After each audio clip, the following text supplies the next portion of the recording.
In phase 3, the goals shift more to a strengthening focus. Range of motion is integrated in most exercises in this phase, and most exercises should incorporate some element of function, whether it be combined movement patterns, increased challenge from the trunk and the lower extremity, and or adjusting dosage to meet more of an endurance type of goal.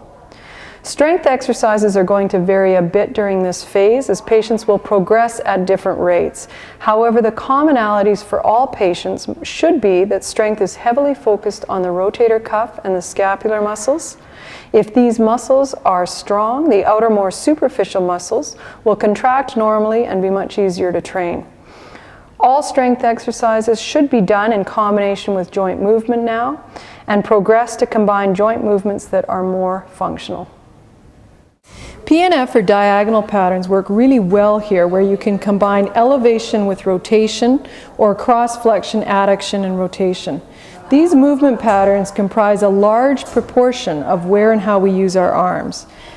They can be done in supine. You can have a patient sitting or sitting on a physio ball like this. You can have it standing, standing on one leg, and so on. Resistance can simply be the weight of the arm. You can progress to a small handheld weight or even light tubing. Patients in phase 3 should be doing a lot of functional upper extremity exercises that encourage all the components of good shoulder health. PNF patterns, ball on the wall in a variety of positions, reaching exercises, and closed kinetic chain exercises are all good examples as they work the shoulders' range, strength.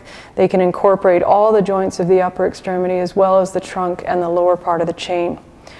The decisions we make on what exercises to do in the mid to latter phases of phase 3 should be based in part on the patient's level of function, but also being mindful of the underlying healing tissue. This, as well as proper form, should never be sacrificed. In phase 3, the range of motion goals are to obtain full functional range of motion at the glenohumeral joint. Most of your range of motion work is going to be done in the overhead functional exercises at this phase. However, if your patient still has some restrictions in certain ranges, we are allowed to begin careful stretching.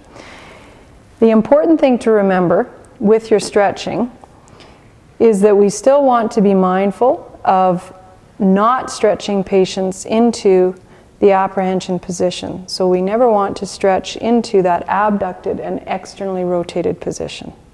So if on examination you determine that your patient has some selective tightness in either the pec minor or the posterior capsule tissue, you can begin some stretching at this stage. Most commonly when we stretch posterior capsule, we do it with a sleeper stretch. And so for that stretch, you instruct your patient to lay onto the affected side, ensuring that they're nice and stable and their scapula is set. Their elbow should be bent to 90 and the shoulder positioning is at about 90 degrees as well. Then you teach your patient to grab onto the arm above the wrist and to gently take the arm into an internally rotated position. Once they're at the end of range, they should hold that stretch for about 1 to 2 minutes, remembering that the tissue we're stretching is capsule, so it demands a little bit longer hold.